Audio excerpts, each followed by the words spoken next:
This conference will now be recorded. Hello Vikas, how are you? Fine, sir. Okay, What so about yes, I am also fine. So today we are going to learn how to do detailing in SolidWorks and what are the SP norms we are using for the detailing, what are the raw material we are using, what are the processes, what is first angle method, what is third angle method. So all these things I will tell you. Okay, so should we start? yes, sir. Okay, so after opening this SolidWorks window, this workbench will see you and we are going to first create new part. First creating small, I will create small 3D part for showing the detailing, or I will use our existing form to detailing. So I think I will use existing part because it's a very standard part we are using in our library. All these path are, we have maintained one Excel sheet that all general part, library part, what are the regular using parts that we have maintain Excel that I will show you later or I will share with you. So 3D machine, general all part, we will take example of simple part to show you different commands in detailing in SolidWorks.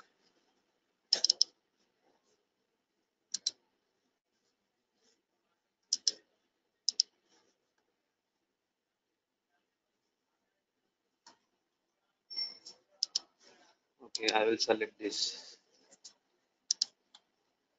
So after opening a 3D part, whatever you have created, then go to the file, make drawing from part, this tool. Click this, then one pop-up window will occur. SolidWorks templates. So we, according to the part size, we have to select the SolidWorks templates. If parts is bigger than A4 size, what is the standard A4 size that you know, 210 by 420. If part that it's not fit in that, then we will use A3 port. Otherwise, we will go the standard A4 size. Portrait side, yes, right. Then click here A4. Here will show, they will show the symbol how the portrait is, and this one is the landscape. So we will always prefer the A4 size portrait. अगर यहाँ पे आपने सब देखा होगा तो अपना एक स्टैंडर्ड टेम्पलेट यहाँ पे बना हुआ है. तो उस टेम्पलेट में क्या क्या पैरामीटर है, drawn by, check date, drawn date, reason, this process chart और अपना एसपी का सब डेटा शीट का फॉर्मेट रहता है, वो एक टेम्पलेट है. शीट है यहाँ पे आपने कौन सा A4 अभी A3 सेलेक्ट किया वो पैरामीटर है. फिर यहाँ पे मशीनिंग सिंबल्स है, ये टॉलरेंस है, और यहाँ पे और एक आपको दिख रहा है कि थर्ड एंगल प्रोजेक्शन मेथड. तो जनरली हम third angle projection method use करते हैं यहाँ पे. तो थर्ड एंगल प्रोजेक्शन मेथड में क्या रहता है, टॉप व्यू टॉप साइड में रहता है और right hand view right side में. मतलब अपना जो पार्ट रहता है, जैसे अपना 4 क्वाड्रेंट रहता है, फर्स्ट सेकंड थर्ड फोर्थ. तो अपने पास डिटेलिंग के लिए दो मेथड रहते हैं globe wise, first angle method, third angle method. First angle method में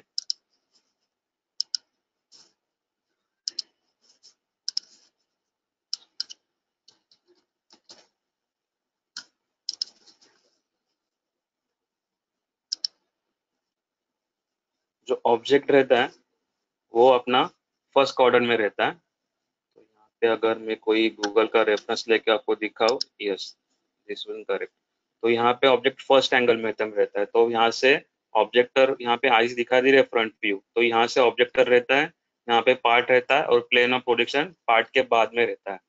तो उसके हिसाब से अपन फर्स्ट एंगल मेथड रेफरेंस लेते हैं, लेकिन अभी यहाँ पे अपन थर्ड एंगल मेथड यूज करते हैं. तो थर्ड एंगल मेथड के आपके और पार्ट के बीच में प्लेन ऑफ पोजीशन आता है, तो इसके वजह से उसका टॉप व्यू है वो टॉप में चला जाता है और right hand side view observer के राइट हैंड साइड में आता है. अगर उसे कंपेयर में फ्रंट फर्स्ट एंगल मेथड देखे तो उसका टॉप व्यू बॉटम में रहता है और जो राइट हैंड साइड व्यू है वो लेफ्ट साइड में, क्योंकि अपना प्लेन ऑफ प्रोजेक्शन यहाँ पे है.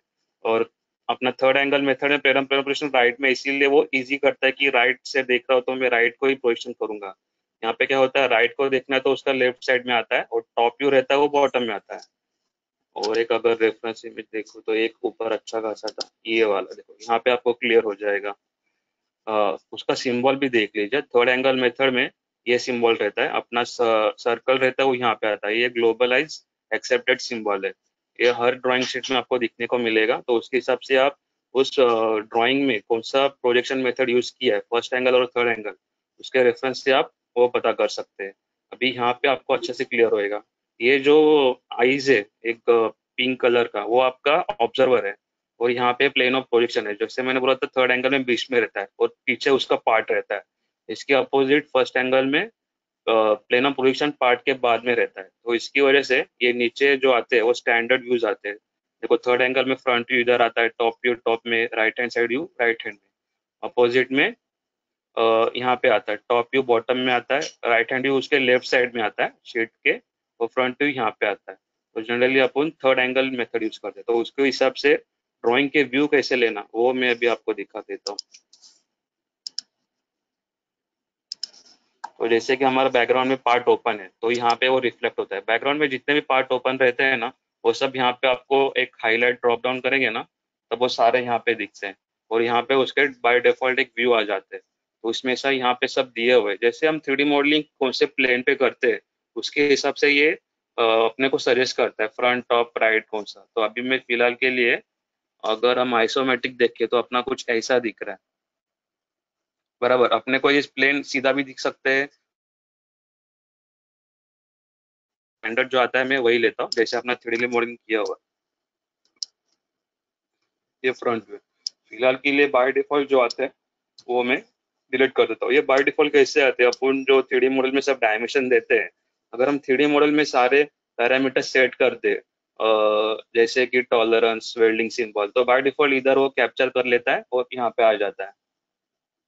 तो मैंने फ्रंट व्यू यहाँ पे लिया, उसको according to the scale size मेरे को ये करना है। अगर यहाँ पे दो देखेंगे, यहाँ पे शीट स्केल रहता है और यहाँ पे एक रहता है कस्टम स्केल। तो अपन शीट स्केल ले, मतलब यहाँ पे ड्रॉप डाउन जो भी स्केल लेंगे वो सारे व्यू को अप्लाई हो जाएगा। अगर हम किसी एक व्यू को पर्टिकुलर यहाँ से ले, तो फिर सिर्फ इसी व्यू के लिए अप्लाई कस्टम करे तो इसी व्यू के लिए, अगर इसका तुम कुछ अगर बाद में सब करोगे चेंजेस स्केल, तो वो अप्लाई नहीं होंगे। अगर एक फर्स्ट को अगर कर रहे हो, तो इसके भी जो भी आप व्यू निकालोगे तो इसको बोलेंगे पेरेंट, और जो बाकी के दूसरे निकलते हैं उसको बोलते हैं चाइल्ड। तो सारे का स्केल एक ही रहेगा। तो सबसे बेटर अपना यही है कि अपन शीट स्केल यूज करें, मतलब कौन सा भी अपन ब्रेक व्यू डिटेल व्यू निकाले तो लगभग वो उसी स्केल में प्रोपोर्शनेटली हो जाए। तो अभी मैं इसका स्केल शेड 1:2 है, तो मैं इसको 1:1 रहता, क्योंकि अपना पार्ट छोटा साइज का है। तो इसको अगर हम थर्ड एंगल प्रोजेक्शन मेथड ले, तो उसका टॉप व्यू यहाँ पे राइट क्लिक करके प्रोजेक्शन व्यू का एक ऑप्शन आता है, तो उधर यहाँ पे लेते हैं, और फिर एक राइट हैंड से यहाँ पे लेते हैं। तो ये स्केल थोड़ा गड़बड़ हो गया, तो इसीलिए हम वापस 1:2 में चले जाएंगे, क्योंकि वो आउट ऑफ बाउंड्री जा रहा है। तो यहाँ पे ऐसा ही सेट करने का, और एक व्यू यहाँ पे निकालने का, आइसोमेट्रिक व्यू।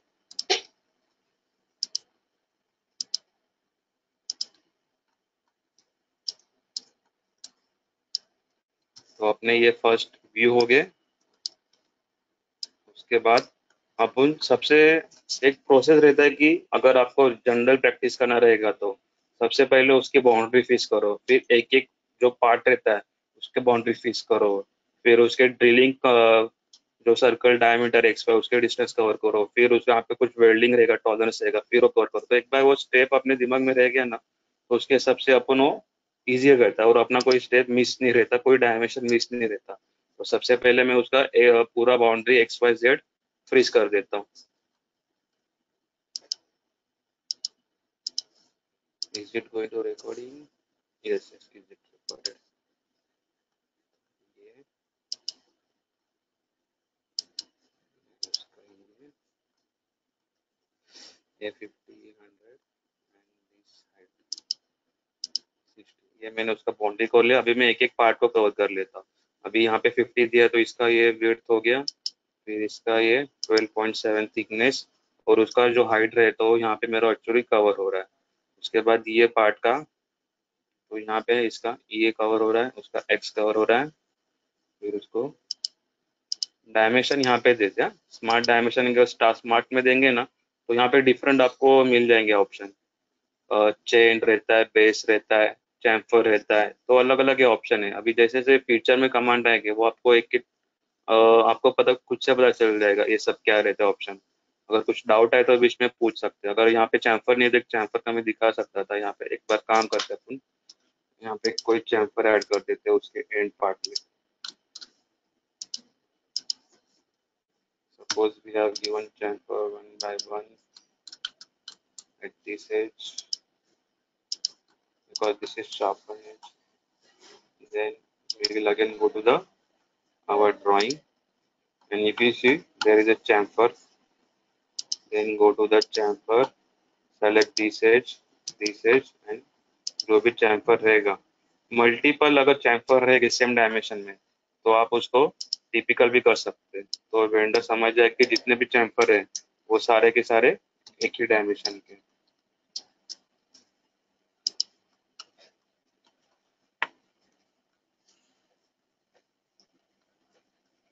अभी यहाँ पे होल है तो होल पे अपन सेंटर मार्क देते हैं ये कमांड से। और इसका जो भी एक्स रहेगा वो हमेशा मशीनिंग पोर्शन से रहना चाहिए। अपना मशीनिंग फोर्स यहाँ फेस यहाँ पे है तो इसका एक्स डायमेंशन हमेशा मशीनिंग फेस है, क्योंकि वो अपना सबसे प्लेन फेस रहेगा।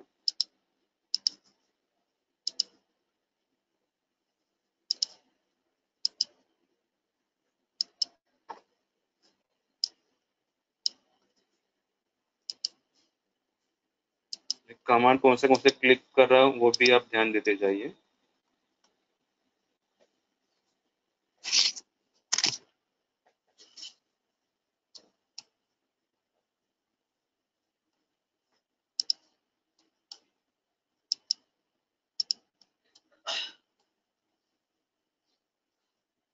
यहाँ पे 160 12/7 and thickness इसकी 12.7। ये पीछे का ब्लॉक अपना 60/50 12.7। Yes, all cover. अभी होल्स का डायमेंशन हम कवर कर देते हैं।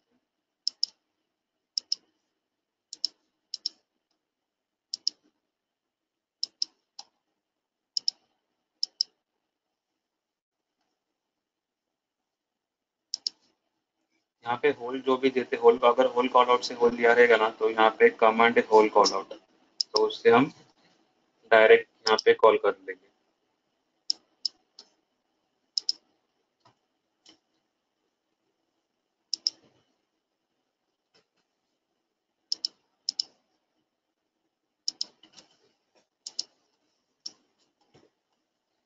अभी हमने इसके होल कवर कर लिए। अभी अपना बचता है कौन सा इसमें मशीनिंग फेस है। तो यहाँ पे सरफेस फिनिश है, तो यहाँ पे 3 कैटेगरी है, ग्राइंडिंग, बेयरिंग। उसके हिसाब से अभी ये अपना सिंपल पार्ट है।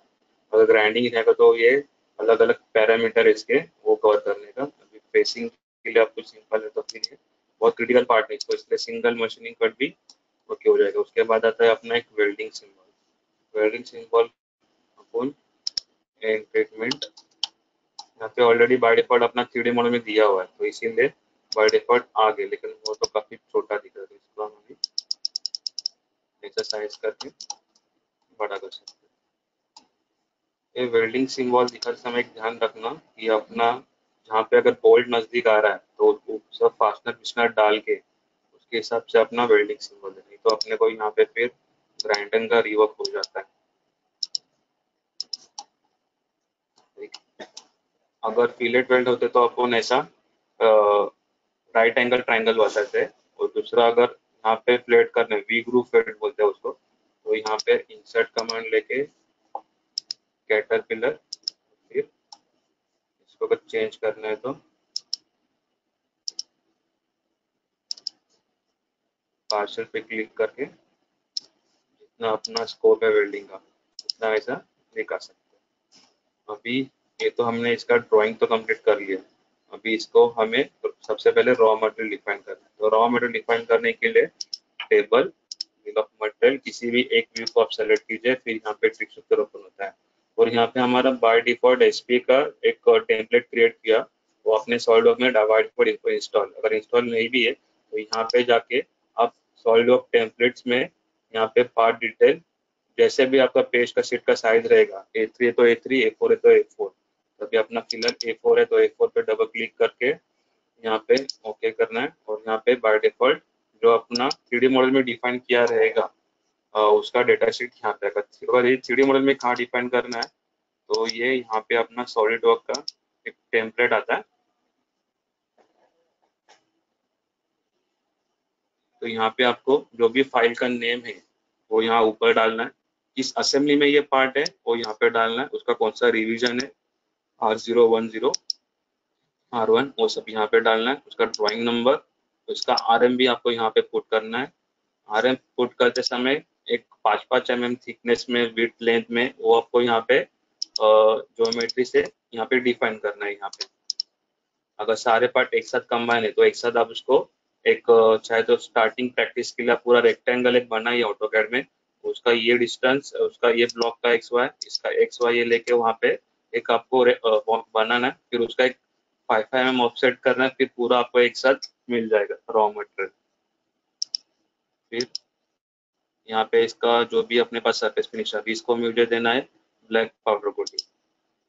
फिर यहाँ पे एक स्टेज रहता है, ये अपने को असेंबली स्टेज में चाहिए क्योंकि अपना लेजर का कंपोनेंट डायरेक्ट असेंबली में रहता है। अगर एक किसी सब असेंबली में रहेगा फिर वो सब असेंबली डायरेक्ट मशीन में जाके रहेगी, फिर अपने को इरेक्शन देना है। अगर कुछ फास्टनर विस्टनर रहेंगे, कुछ अनएक्सेसिव पार्ट रहेंगे जो अपना लूज में जाता है तो उसको NA देना है। अगर कुछ कमीशन का सेंसर विंसर पार्ट रहेगा तो उसको स्टेज एक कमीशनिंग देना है। ये अपने को अभी के लिए रिक्वायरमेंट नहीं है डिटेलिंग के लिए, लेकिन आगे जाके आप मशीन के साथ इसका बॉम्ब निकालोगे तब ये स्टेज वहाँ पे अफेक्ट कर देते हैं, तो फिर सारे डिटेल एक साथ ही भर देना है। अभी असेंबली है तो अपन यहाँ पे असेंबली देंगे, और फिर यहाँ पे हमारा एक सॉलिड में बाय डिफॉल्ट हमने एक चेकलिस्ट यहाँ पे अपडेट किए हुए, तो यहाँ पे आपको हर एक पार्ट चेक भी करना है, मतलब कोई अपना मटेरियल मिस ना हो जाए।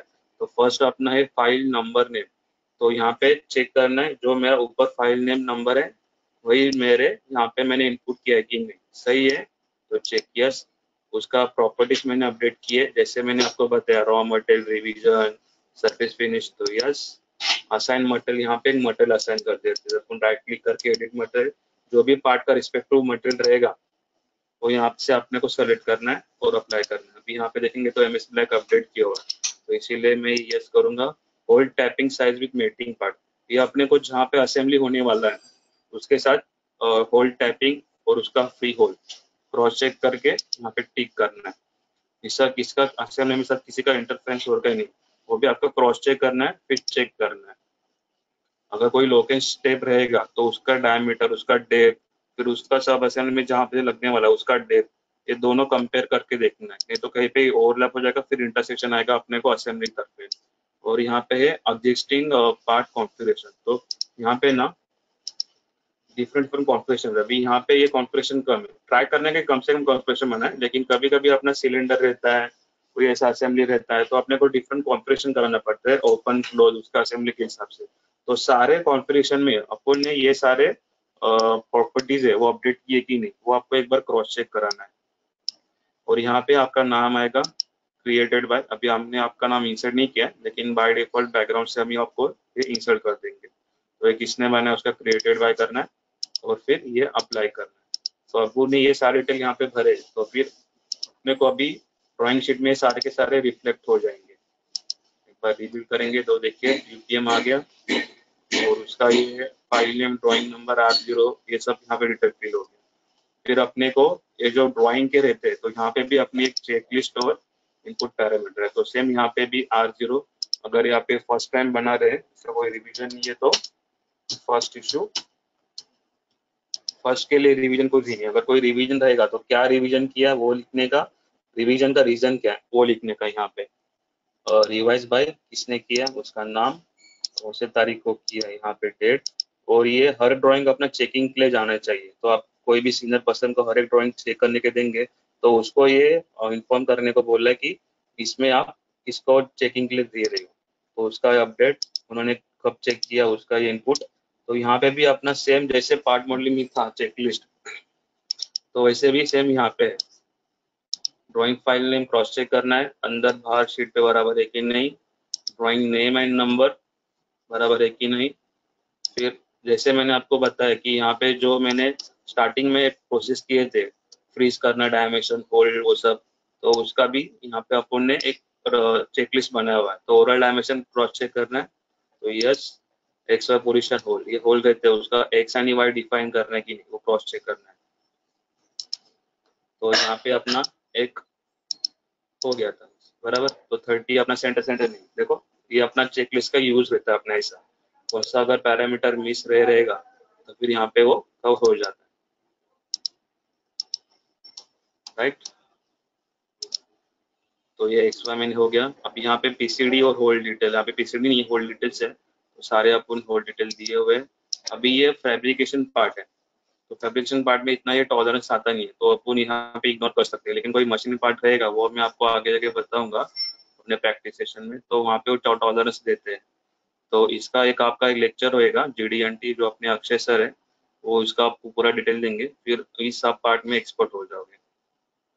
फिर आता है मशीनिंग फेस, यहाँ पे एक मैंने ट्रायंगल दिया ना, वो वाला चेकलिस्ट पॉइंट, यहाँ पे proper location of dimension in case of curve. अगर यहाँ पे कोई कर्व भी रहता तो उसका सेंटर पॉइंट, कर्व का डायमेंशन फीचर वो यहाँ पे देना है। पेंट नोट, यहाँ पे आपने सरफेस फिनिश डाली थी ना, तो वो है कि नहीं, वो एक है। ऑल ड्राइंग्स इन हाई क्वालिटी, तो यहाँ पे जो भी व्यू रहते हैं वो यहाँ पे हाई क्वालिटी पे जाएगा। ड्रॉप क्वालिटी रहेगा तो जो प्रिंट निकलता है वो थोड़ा ब्लर आता है, तो इसके लिए हम ये सारे के सारे हाई क्वालिटी में, सारे व्यू क्रॉस चेक करने के, हाई क्वालिटी एक ही नहीं, वो एक बार क्रॉस चेक कर लेगा।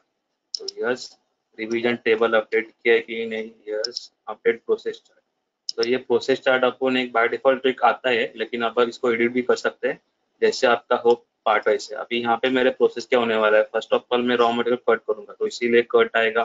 फिर उस रॉ मटेरियल को मैं वेल्डिंग करूंगा, तो यहाँ पे मैं एडिट करूंगा वेल्डिंग। उसके बाद ये मेरा पीछे वाला फेस है वो मशीनिंग होएगा, फिर मशीनिंग, फिर मेरा ड्रिलिंग होएगा सारे पार्ट को, और फिर मैं जाऊंगा ब्लैक पाउडर कोटिंग के लिए। तो यहाँ पे बाय डिफॉल्ट जो आता है निकेल, तो उसको हम अपडेट करेंगे डीएलपी से, ब्लैक पाउडर कोटिंग।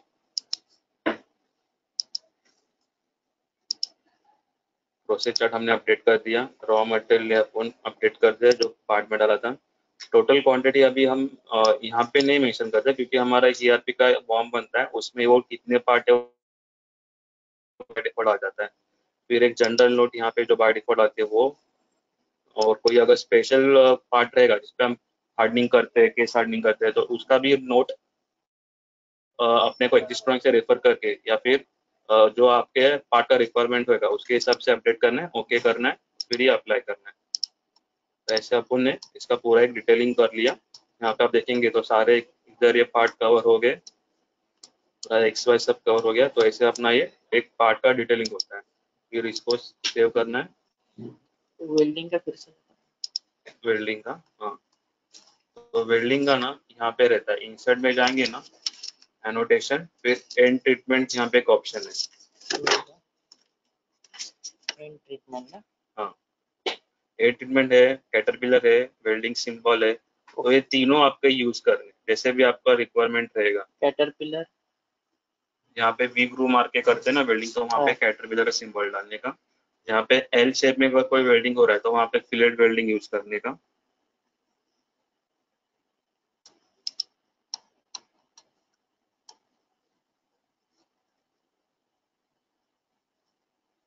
बराबर, और कोई आपको डाउट? नहीं। तो वैसे अभी हमने एक डिटेलिंग का कवर कर लिया है, तो यहाँ पे आप सेव एज करेंगे। हर सेव कैसे